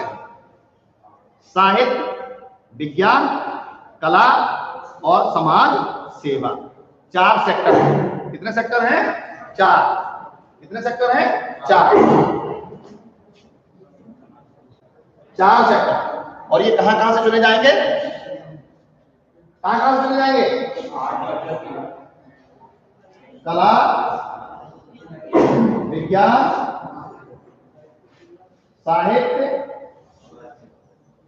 और समाज सेवा। आप देखेंगे ऐसी ही व्यवस्था राज्य में भी है। राज्यपाल भी क्या करता है? मनोनीत करता है विधायकों को, विधान परिषद के सदस्यों को। तो वहां पर एक क्षेत्र बढ़ जाता है, कौन सा? सहकारी। ना ध्यान, यहां कितने हैं? 4 है। 4 क्षेत्रों से कहां कहां 12 लोग चुने जाएंगे? कला और विज्ञान 2 तरह के छात्र, साहित्य और समाज सेवा। इतना कुछ याद करने वाली बात, साहित्य और समाज सेवा। ठीक है। समाज सेवा से यह उनको माना गया, खेल कूद के क्षेत्र में उन्होंने बहुत बड़ा, और रेखा को कला के क्षेत्र में माना जाता है कि कला में विवाद था उस समय कि भाई ये समाज सेवा एक ऐसा खेल में योगदान है उनका विशेष, इसलिए ये समाज के लिए प्रेरणा का विषय है। अब ये तो आप सरकार से बात है, ये क्यों दिया, लेकिन सेक्टर वाइज है ना। रंजन गोगोई भी सीजीआई के क्षेत्र से गए हैं, सीजीआई के चीफ जस्टिस ऑफ इंडिया थे, तो इन्होंने भी समाज सेवा के लिए बहुत बड़ा काम किया है जस्टिस रहते हुए। देखिए, राज्यसभा को इसलिए कहा जाता है बुजुर्गों का सदन। क्या कहा जाता है? ये भी आईएएस मेंस का सवाल है कि राज्यसभा सरकारों पर बोझ है, इसको क्या कर देना चाहिए? खत्म कर देना चाहिए। ऐसे ही कहा जाता है विधान परिषदों के लिए भी, कि विधान परिषदों का, और 7 राज्यों को छोड़ करके है भी नहीं विधान परिषद राज्य में। क्यों? क्योंकि उनके चुनाव का जो तरीका है, राज्यसभा के मेंबरों को कैसे चुना जाता है? क्यों बोलते हैं इसको राज्यसभा? क्योंकि ये राज्यों के द्वारा ही चुना जाता है। और राज्यों के द्वारा कौन चुनते हैं इनको? चुनाव प्रत्यक्ष है क्या प्रत्यक्ष है? इनडायरेक्ट चुनाव है। हम लोग विधानसभा मेंबर्स को चुनते हैं और वही मेंबर्स किसको चुनते हैं? राज्यसभा। तो इसीलिए बोला जाता है राज्यों का सदन। क्या बोला जाता है इसको? राज्यसभा। पहले इसका नाम भी स्टेट काउंसिल होता था, राज्य परिषद नाम होता था, बाद में 1954 में बदलकर इसका नाम राज्यसभा रखा। तो पहले इसको राज्य काउंसिल बोलते थे, राज्य परिषद। ठीक है। अब क्या बोलते हैं हम लोग? राज्यसभा। ठीक। तो यहां पर जो सदस्य हैं वो कहां से चुने जाते हैं?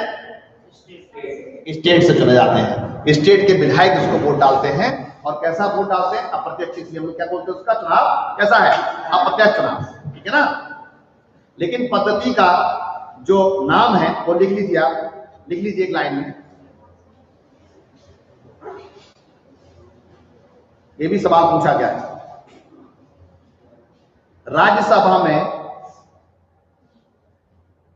प्रत्येक राज्य के प्रतिनिधियों का निर्वाचन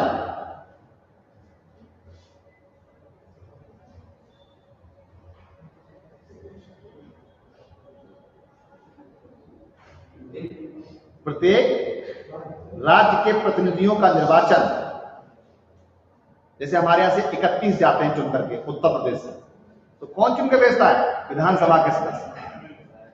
और किस पद्धति से निर्वाचन? उस राज्य की विधानसभा के निर्वाचित सदस्यों द्वारा, नॉट मनोनीत, इसके द्वारा, सवाल आईएएस में आ चुका है, निर्वाचित सदस्यों द्वारा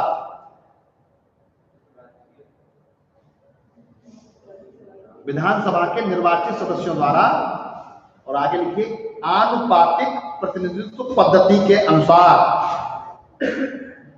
आनुपातिक प्रतिनिधित्व पद्धति के अनुसार विधानसभा के निर्वाचित सदस्यों द्वारा, मैं बोलता हूं इंग्लिश में बोलता हूं, निर्वाचित सदस्यों द्वारा आनुपातिक प्रतिनिधित्व पद्धति के अनुसार एकल संक्रमणीय मत द्वारा किया जाएगा। जैसे राष्ट्रपति के लिए चुनाव की जो प्रणाली है, जो प्रक्रिया है, जो पद्धति है, मेथड है, सेम मेथड यही यूज होता है कहां, राज्यसभा। तो सवाल पूछ लिया गया कि राज्यसभा के चुनाव का जो मेथड है और जो राष्ट्रपति के जो चुनाव का मेथड है और जो लोकसभा के चुनाव का जो मेथड है, उन कथनों पर विचार कीजिए। पहला स्टेटमेंट देखिए, सवाल पूछता कैसे, वो देखिए आईएएस का दिमाग। राज्यसभा, राष्ट्रपति और लोकसभा के लिए जिस प्रक्रिया से चुनाव किया जाता है वो समान है, पहला स्टेटमेंट। दूसरा, राज्यसभा के सदस्यों का और राष्ट्रपति के चुनाव का मेथड एक जैसा है। तीसरा, तीनों के चुनाव का मेथड एक जैसा नहीं है। अब आंसर बनाया, 1 2 3 सही है, 1 2 सही है, 1 सही है, इनमें से कोई सही नहीं है।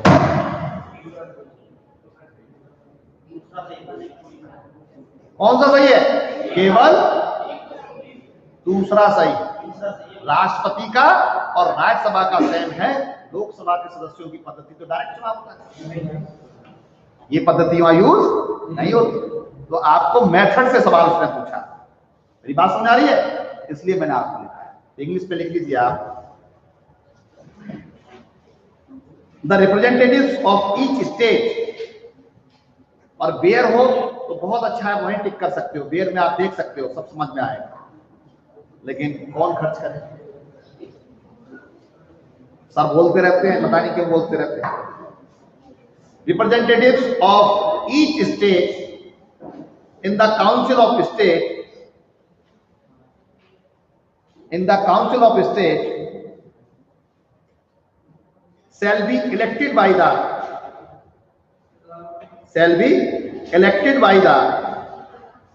elected members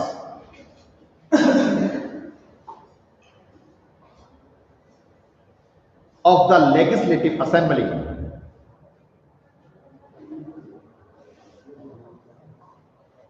of the legislative assembly of the state in accordance with the system of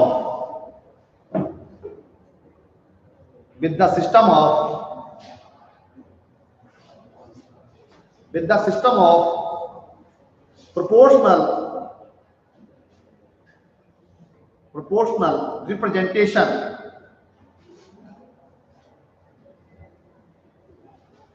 by means of the proportional representation by means of the single transferable vote, by means of the single transferable vote, that means एकल संक्रमणीय मत द्वारा, एकल संक्रमणीय मत द्वारा। मैं पानी ले लूं? अरे इसी में है।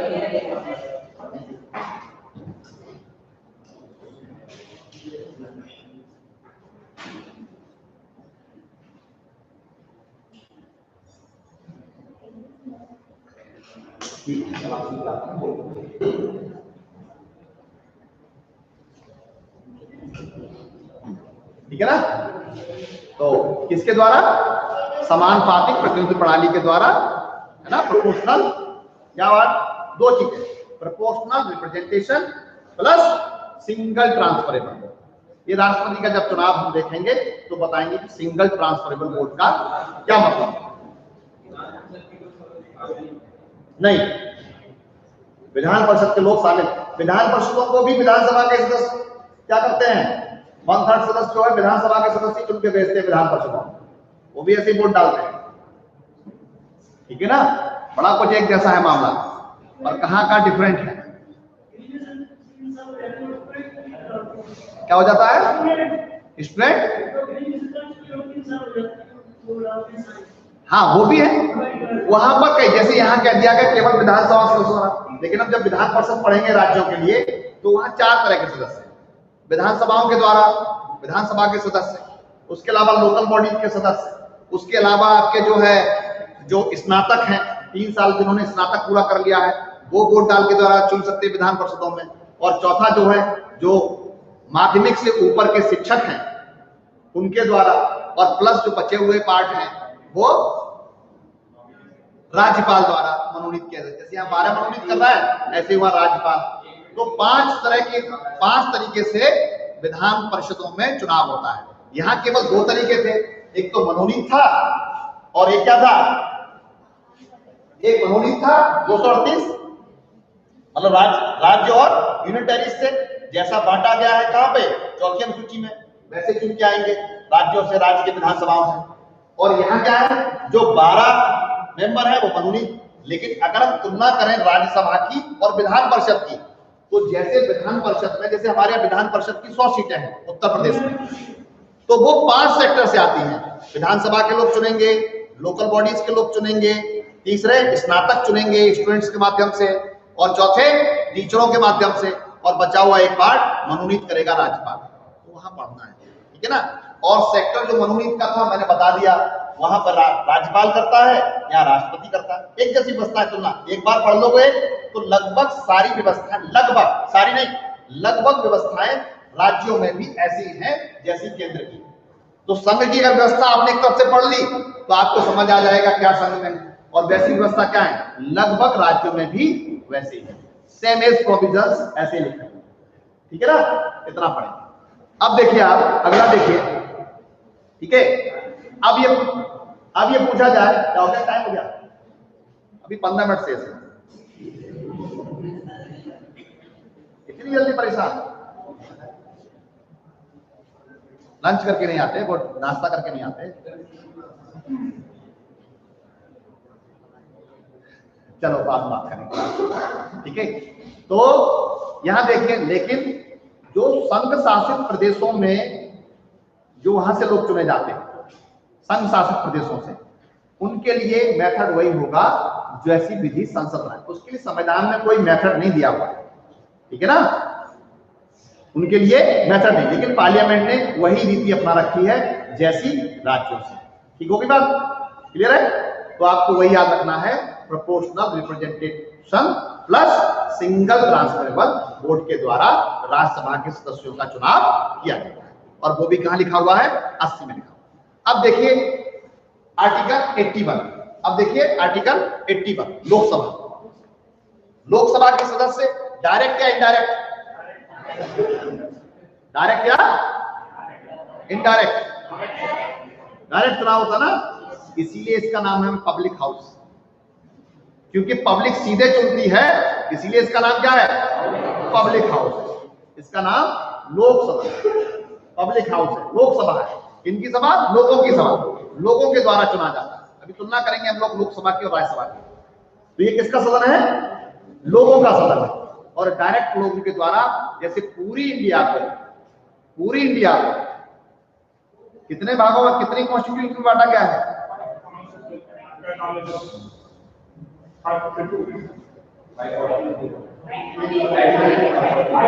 बताओ, ये नहीं मालूम कि लोकसभा की कितने कॉन्स्टिट्यूशन बांटा गया,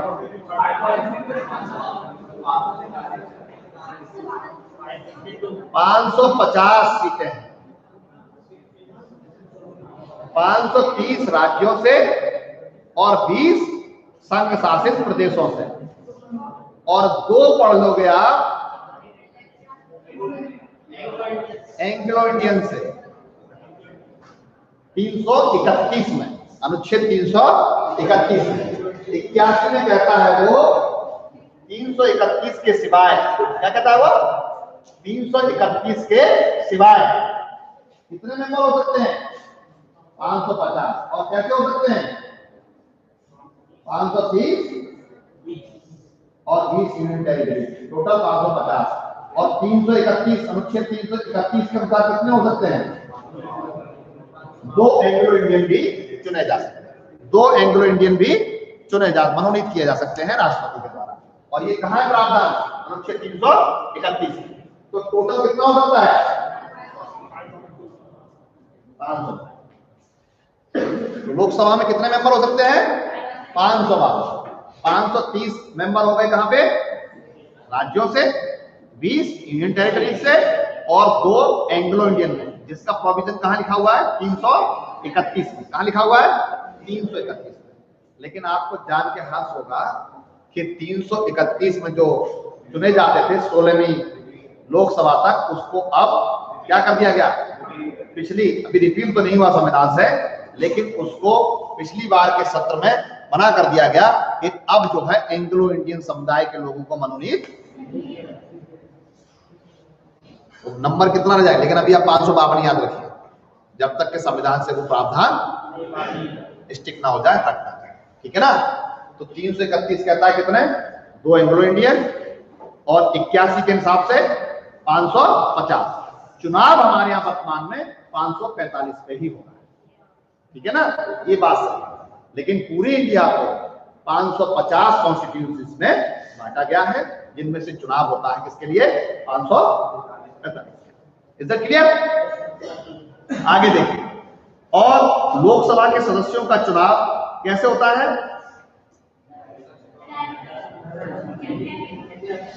प्रत्यक्ष निर्वाचन द्वारा, ठीक है।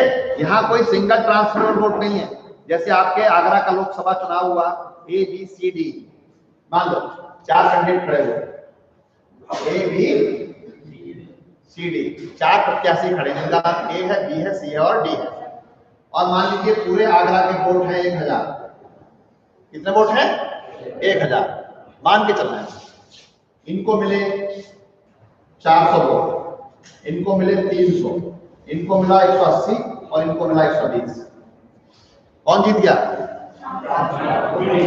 लेकिन अगर यह पद्धति होती प्रोपोर्शनल रिप्रेजेंटेशन वाली, तो कोई भी जीता हुआ घोषित नहीं होता। आप जानते हो तब घोषित क्यों?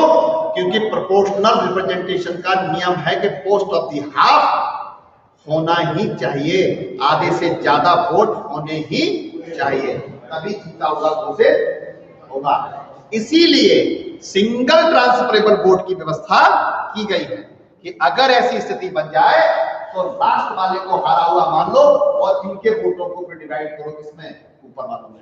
और फिर भी ना बन पाए तो फिर ये इन वोटों को तीसरे वालों को देने के बाद इनको डिवाइड करो, और फिर जब आपका रिजल्ट आ जाए पोस्ट ऑफ द हाफ, तभी जीता हुआ घोषित। क्लियर है? समझ में आती है बात? तो कैसा चुनाव लोकसभा का? Direct, indirect? कोई मेथड है?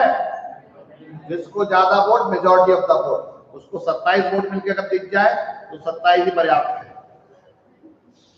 ठीक है ना। यानी कि जिसको सबसे ज्यादा वोट मिल जाएगा डाले हुए मतों का, ठीक है, वो उसको जीत घोषित कर दे जाए। लेकिन वहां मेथड अपना रहे कौन सा? Proportional representation method plus single transferable vote. और यही मेथड राष्ट्रपति के चुनावों में भी। Is that clear? समझ आती है बात? यस, मोर देन हाफ बोला तुमने, यही तो बोला हूं, ठीक है ना। इतना समझ में आ गया। 81। अब यही देखिए 81 में यही लिखा हुआ है, ठीक है। अब आगे बढ़ जाते हैं थोड़ा सा हम लोग। जनगणना होगी, ये भी सवाल एक बार पूछा गया है। आर्टिकल 82 समायोजन, जिसको हम लोग बोलते हैं रीएडजस्टमेंट, या हम लोग उसको बोलते हैं, एक वर्ड यूज होता है, एक वर्ड यूज होता है, उसको सीमांकन बोलते हैं, है ना। और कुछ एक वर्ड यूज होता है, मेरे स्लिप हो रहा है, हिंदी का वर्ड है परिसीमन। यस, परिसीमन होता है। ये क्या होता है?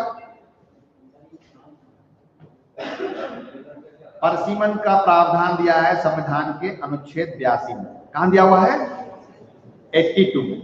तो यहां 2 सने आपको याद रखनी है, 3 डेट याद रखनी है आपको। पहली, राज्यसभा को, राज्यों को लोकसभा में स्थानों का आवंटन किस सन की जनगणना के आधार पर? 1971 की जनगणना, ये ध्यान रखना है। और दूसरा पूछे आपसे कि प्रत्येक राज्य का प्रदेशक निर्वाचन क्षेत्रों में विभाजन किस जनगणना के आधार पर? 2001 की जनगणना के आधार पर। ठीक है ना? जो आपसे पूछे स्टेट टेरिटोरियल कॉन्स्टिट्यूशंस की टाइम में निर्वाचन क्षेत्र किस आधार पर? निर्वाचन क्षेत्र मतलब कौन से क्षेत्र से वोट पड़ेंगे। मेरी बात समझ लेना स्पष्ट, दोनों ओवरलैप हो जाते हैं, क्वेश्चन गलत होता ही होता है। कौन से निर्वाचन क्षेत्र से किस जनगणना के आधार पर? 2001 की जनगणना के आधार पर। कितनी सीटें होंगी किस जनगणना के आधार पर? 1970, जो हमने कहा 550 सीटें हैं, वो किस जनगणना के आधार पर? 1971 की जनगणना के आधार पर। और पूछे ये क्षेत्र जो बनाया गया है वो किस जनगणना के आधार पर? 2001 की जनगणना के आधार पर। क्लियर है मेरी बात को समझ लेना, क्वेश्चन कई बार पूछा गया है। ठीक है, ऐसे ही पूछा गया है कि एक सवाल पूछता है कि कितने, कौन से वर्ष तक, जब तक जनगणना के आंकड़े नहीं आ जाते नए, तब तक कौन से वर्ष तक इन सीटों में कोई भी परिवर्तन नहीं होगा? 2026। तो आपको स्पष्ट रूप से अंतर याद रखना है। कौन कौन सी सने? 1971 की जनगणना किसके लिए? एलोकेशन ऑफ सीट, कितनी सीटें किस राज्य में। ठीक है, क्षेत्र का सीमांकन किस जनगणना के आधार पर? 2001 की। और कब तक सीटों में कोई परिवर्तन नहीं होगा? 2026 के बाद कोई जनगणना। बात समझ आ गई? यानी कि 2026 तक कोई परिवर्तन नहीं होगा। दैट मीन सीधा सा है कि हम लोग हर 10 साल बाद क्या करते हैं? सेंसस आते हैं। अभी 2021 के आंकड़े आएंगे, सेंसस होने के बाद, उसके बाद 2031 के, जब तक ये संविधान में प्रोविजन है, 2026 तक कोई भी इसमें परिवर्तन नहीं है। ठीक है ना? अब आर्टिकल 83 देखिए,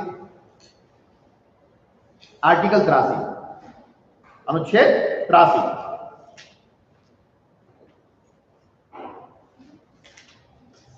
संसद के सदनों की अवधि बहुत आसान है। टेन्योर क्या होगा? Duration of house of parliament, duration of houses of parliament, कितना टेन्योर होगा? राज्यसभा का कार्यकाल कितना होता है?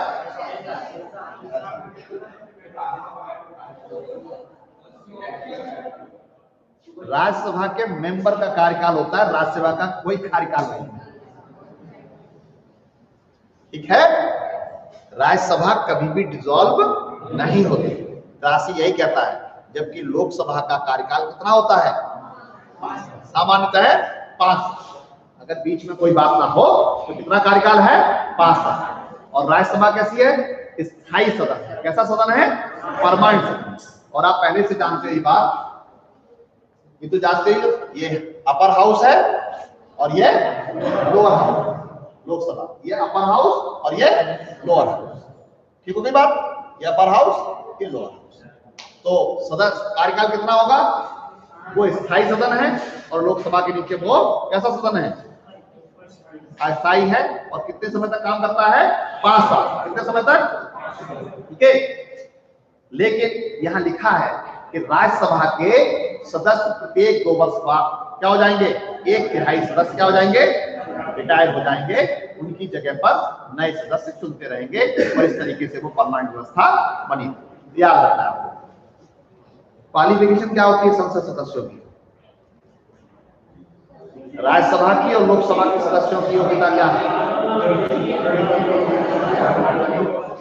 अच्छा आप बताओ, राज्यसभा की योग्यता क्या होती है? बताओ, आप बताओ।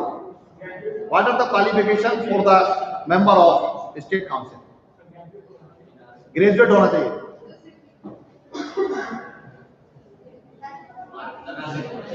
भारत का नागरिक होना चाहिए। बिल्कुल सही बात है, दोनों के लिए, लोकसभा में भी यही सर और राज्यसभा एक योग्यता होगी कि दोनों।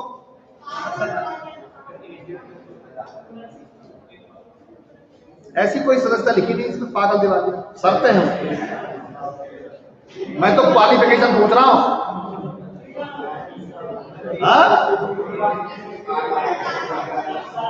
3 क्वालिफिकेशन है और इसमें कई लोग ऐसे हैं जिनके पास ये तीनों क्वालिफिकेशन है। ऐसे याद रखो, एज का डिफरेंस केवल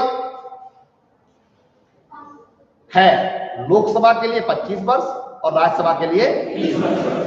पहली शर्त हो गई कि भारत के नागरिक तो अनिवार्य है दोनों के लिए कि उनको भारत का नागरिक होना चाहिए। दूसरा मामला जो है वो क्या है, एज 25 साल होनी चाहिए और राज्यसभा के लिए 30 साल 30 वर्ष होनी चाहिए। और दूसरी जो सबसे महत्वपूर्ण बात है उसे लिखा है कि संसद द्वारा विधि से उसको निवारित, यानी उसको डिस्क्वालीफाई, किसी विधि से उसको डिस्क्वालीफाई नहीं किया। तो जो भारत के नागरिक हम सब, तो जिनकी उम्र 25 साल हो गई है वो सब किसके लिए एलिजिबल है, और जिनकी एज 30 साल हो गई है किसके लिए है, और डिस्क्वालीफाई तुम में से किसी को किया नहीं। तो 3 ही योग्यता बताता है 84। ये पागल दिवालिया जो बात करते हो वो शर्तें हैं, क्वालिफिकेशन नहीं है। क्वालिफिकेशन 3 ही है। क्या क्या, भारत का नागरिक हो, दूसरा एज लोकसभा के लिए 25 साल, राज्यसभा के लिए 30 साल, और संसद की किसी विधि द्वारा आपको डिस्क्वालीफाई योग्यता। ठीक है, कंटिन्यू करेंगे अगली क्लास में, और लोग परेशान हैं। हाँ